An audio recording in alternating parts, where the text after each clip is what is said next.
Squat salts on it.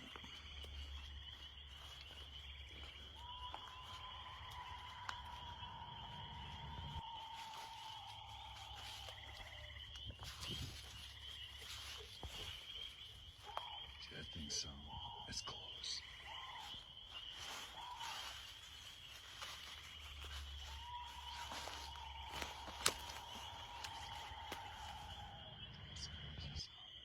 Oh, Miley, stay tight.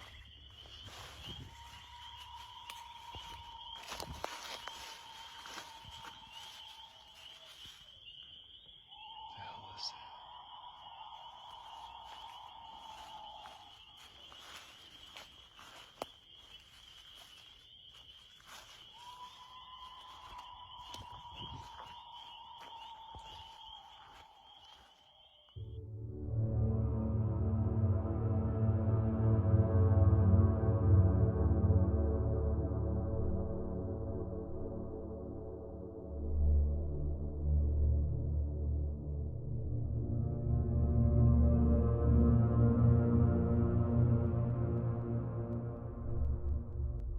Last year, my husband Mike and I were boondocking in Plumas National Forest near the ghost town of Seneca.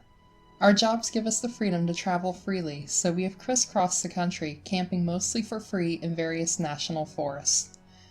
Overall, it has been a positive experience, this encounter being the exception. We try to stay in national forests as much as possible, researching our next site for days sometimes, making sure that it fits our needs.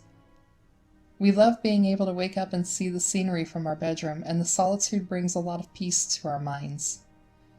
This area had a few good reviews, not many, but enough to give us an idea of what the location was like.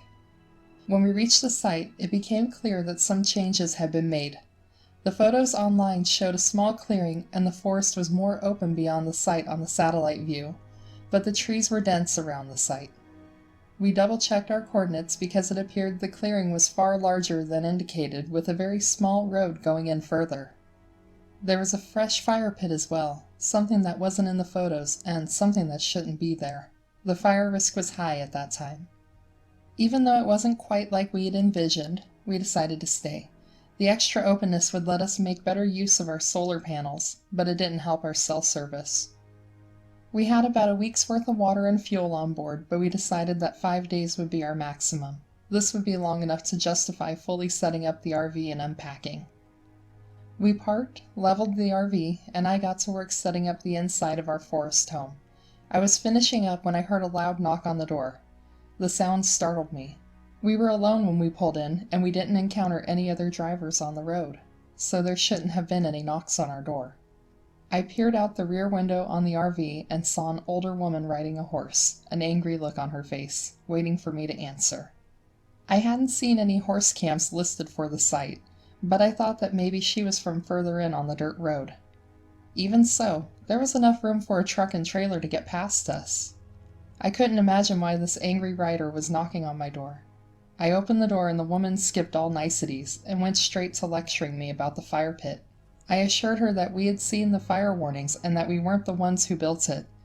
She started telling me that we were on her property and we don't belong here. I showed her the printout and explained that we were well within our rights to be here. She refused to listen, and it was obvious she was trying to run us off the site. After I made it clear that we weren't going anywhere, she raised her voice and started lecturing me about trespassers and people disrespecting the land. After a minute or two of venting, she threatened to call the rangers to remove us. I welcomed the idea and asked her to call since my phone barely had coverage. This seemed to upset her even more, but instead of launching into another tirade, she turned her horse around, muttering under her breath, and entered the forest on a small game trail on the side of the site. As I watched her disappear into the forest, Mike came around from the other side of the RV, laughing. He said he bet she wouldn't call the ranger. We've been living the RV life long enough that we have become pros at handling people who try to chase us off. A few disrespectful RVers give the rest of us a bad name, leaving their garbage behind, violating parking laws, and being loud late at night. Even Walmart has been less inviting to RVers lately, since fights have been breaking out between people in their parking lots. It seems like Cracker Barrel is the only place these disrespectful people haven't ruined for free overnight parking, and we like to repay their kindness by buying breakfast before hitting the road. We finish getting the RV set up for the night, bringing out our household items that we lock away while driving. Dish soap, coffee maker, and laptops all put back into their places. After we finished setting up, I gave Mike the chicken to cook outside on the portable grill while I chopped vegetables for the salad. By the time we were fed and cleaned up for the night, it was close to 9 o'clock. The ranger never showed up, proving her threat was as hollow as Mike had thought. We fell fast asleep like we usually do, but it didn't last long. Near 10 p.m. we were jolted awake by the loud roar of engines. I looked out the window while Mike got his bearings and was greeted to the sight of several headlights pulling into the camp, hauling ATVs and motorbikes in the beds of their trucks. One did a donut at the entrance to the site, squealing tires on the asphalt, before roaring in and parking. For half a second, I thought that this was maybe the angry horsewoman's revenge, but that idea was quickly wiped from my mind when I saw a man chug a beer and throw the can into the fire pit. Mike and I put our sandals on and stepped outside, hoping that this rowdy group would realize they weren't alone here, but they didn't even acknowledge us. We stood there watching them drink beers and throw the cans on the ground, yelling and laughing loudly. One truck turned its radio up, and the girls started dancing in the headlights. We stood there watching this scene of madness before heading back inside with the hope that after they get unloaded for the night, they would calm down. Midnight rolled around, and they were still partying out there. The walls of the RV didn't muffle any sounds. The laughing, chattering, and crude jokes were perfectly clear in contrast to the quiet forest.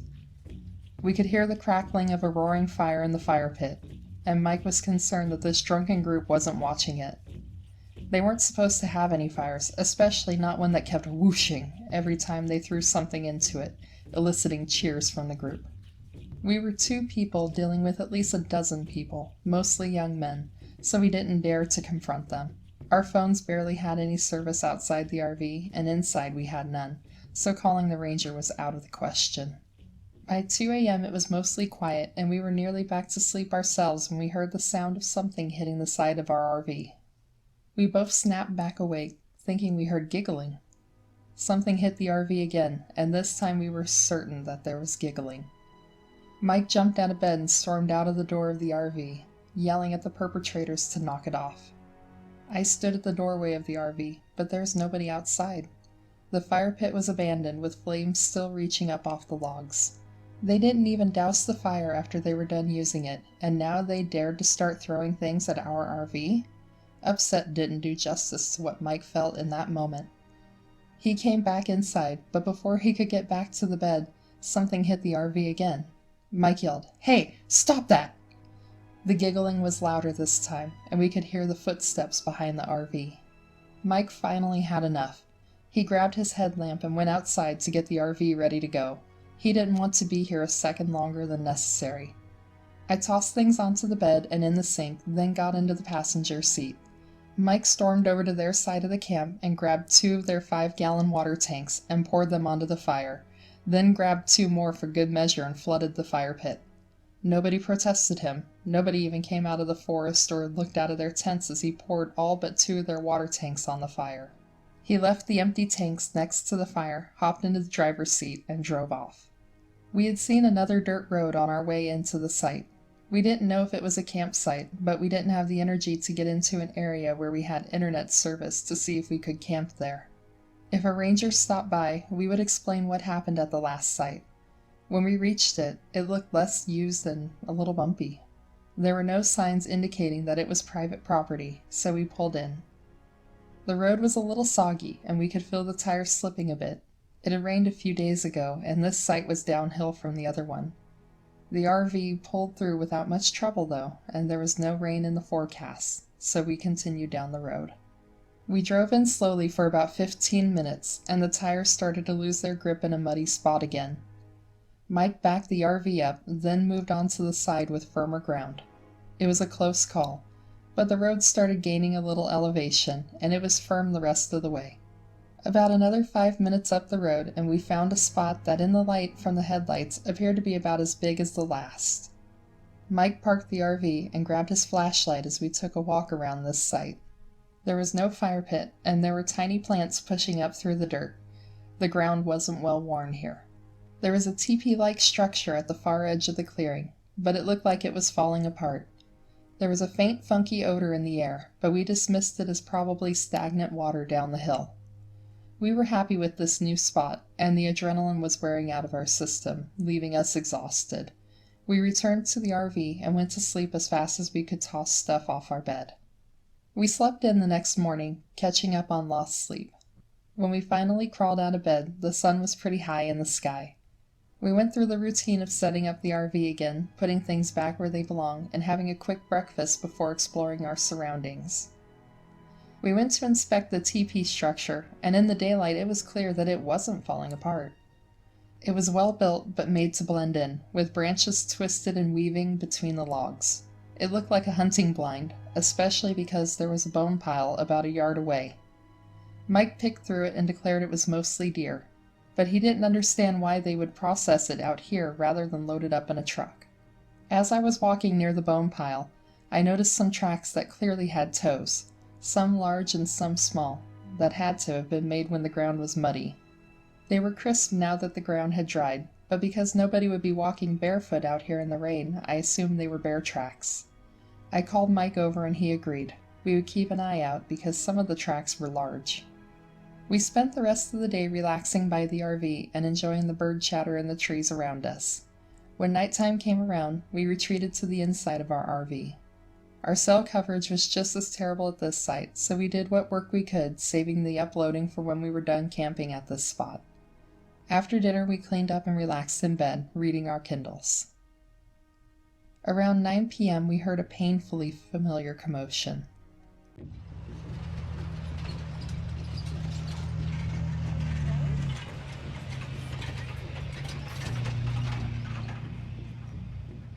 Mike ran out the door, then stuck his head back in, his face confirming that it was indeed the same group. Mike came back inside and just listened in shock as they parked, drinking, laughing, and yelling like before. As we were sitting on our bed discussing our options, we saw a bright light come in through our window. We looked out the window and saw they had lit the teepee on fire. The structure wasn't in the trees, but this bonfire was too close for comfort. The girls were dancing around the bonfire, gyrating to a hip-hop song blaring out of someone's truck. I looked at Mike, horrified. They had to have poured fuel to get the bonfire to light that quickly, and it was in a dangerous spot near the trees. We decided to leave and call the authorities as soon as we were able to. We hurried up and got the RV ready to hit the road. I started the engine and waited for Mike to do a final safety check. Once he was finished, he hopped into the driver's seat and we were off. As we reached the first slick spot at the bottom of the hill, the tires started sliding. Mike tried backing up, but the tires just turned. I jumped out of the RV to see if there were any firm spots, but to my dismay, I found that the ground was a mud pit. The trucks must have torn up the ground on their way in. I tried gathering twigs and pine needles to help him get traction. I tried using the chalk blocks to give the wheels something to push against, but it didn't work. We were stuck. Mike was tired and understandably angry, so it took some time to convince him that we should probably ask the party people to help us out of this predicament in the morning. We could hear them partying from the bottom of the hill, but it wasn't so bad that we were unable to sleep. Mike and I crawled into bed to wait for morning to come, and we managed to fall asleep. It was midnight when the sound of people woke us up. We could hear guys yelling and girls screaming from the campsite. I opened the little rear window of the RV, and I could see that the top of the hill was bright and headlights started coming down the road. Mike ran out the door to wave down the trucks as they flew down the road, barely squeezing by us.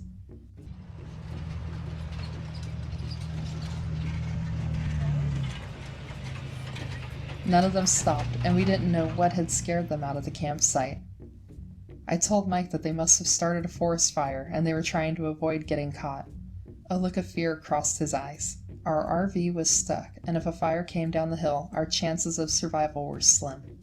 We went outside and started grabbing any loose debris we could to try and get some traction. Pine needles, pine cones, small branches we were able to snap off all went into the mud pit. Mike returned to the driver's seat and put it in reverse while I stuffed more branches into the wheel tracks. I climbed up into the passenger seat and Mike lightly stepped on the gas, giving the RV a chance to grip. When it barely moved, Mike had me go to the rear axle of the RV and jump while he rocked it between forward and reverse. I bounced for about 10 seconds, then stopped, and then started bouncing again. After several rounds of bouncing, I stopped, but the RV didn't stop. Mike called back to me and asked how I was getting the RV to move so much. I let him know that I wasn't moving. Suddenly, the gentle movements turned violent, shaking hard enough that we could hear things crashing against each other in the cabinets. I looked out the front window, and it appeared that the RV was moving forward. Mike's knuckles were white, gripping the steering wheel. He asked if I thought it was an earthquake, but I couldn't see the trees moving out the windshield. I turned around and looked out the back window of the RV, and I saw what appeared to be brown hair. I opened the rear driver's side window curtain, and there was a massive hairy creature with a smaller one standing along the road. They were both standing on 2 legs. My view was broken when the RV jolted forward and I fell back onto the bed. I could hear Mike stuttering to talk from the driver's seat of the RV and a grunting sound from the back. On a forward rock, he gently stepped on the gas and the RV slowly moved forward. When the wheels seemed to gain purchase, he stepped harder on the gas and the RV lurched forward, pulling out of the mud. As soon as the tires held firm, he accelerated down the road, putting space between us and the hairy creatures. I crawled my way up to the passenger seat, bouncing into the air a couple of times as Mike flew down the dirt road. Once I was buckled in, I tried talking to Mike, but he didn't utter a word until we reached the main road. When he did start talking, he only wanted to talk about getting a hold of the authorities. I wanted to confirm with him what I saw, but he just shook his head. He kept speeding down the road, hands and jaw clenched. I knew he saw them, but he wasn't ready to talk about it. The only thing he would say about the matter was that he knew those people weren't running from a fire. When we reached the point of the road where we could pull off, he parked the RV for the night. Our phones said no service. We didn't know where the ranger station was, and it was late. Mike thought that by parking along the road, it would attract the attention of any law enforcement driving by. If not, we would drive until we found cell service and call them in the morning. We crawled into bed and Mike fell asleep first, his sweaty, twitchy body giving evidence of a nightmare next to me in the cold RV. I've never been so happy to hear the raucous noises of Steller's jays outside. Their harsh call let me know that the sun was rising. I made my way to the bathroom and was about to get settled in when I heard a loud knock at the door. I could hear Mike's feet padding across the floor to the door, and I was right behind him. He opened the door and we were greeted by a ranger asking why we had parked along the road. Mike explained the events of the last 2 nights, omitting the event at the mud pit and our encounter with the angry horsewoman. The ranger confirmed that the woman had called to report us, so he had been up to both sites that morning to do a check. The first site had trash and the used fire pit, but the second scene he described at the other campsite confirmed that something had scared the rowdy group out. The ranger had seen the charred remains of the bonfire, but there were also ripped tents, overturned water coolers, sleeping bags, and other camping gear strewn around the campsite. He said it looked like bears had ransacked the site. After assuring him the gear wasn't ours, he warned us not to camp on the shoulder before getting back into his truck to head back up the hill. We hustled through our morning routine, making ourselves presentable with the hope of finding a cafe in town along Highway 70. When we went outside to do our safety checks, Mike was jumpy when he heard noises in the forest along the road. They were normal forest noises, pine cones dropping, squirrels running in the trees, and bird chatter, but Mike was clearly mentally done with this area. We reached the back of the RV, and Mike's hands touched 2 indents, spread far apart, in the back of the RV that weren't there before. He shuddered before heading to the driver's seat to test the taillights. After everything was clear, I started towards the front of the RV, but paused as a small SUV came to a stop next to me. The driver was the angry horsewoman, and she had tears in her eyes. She rolled down her window and said, "What did you do to my baby's home?" before driving away.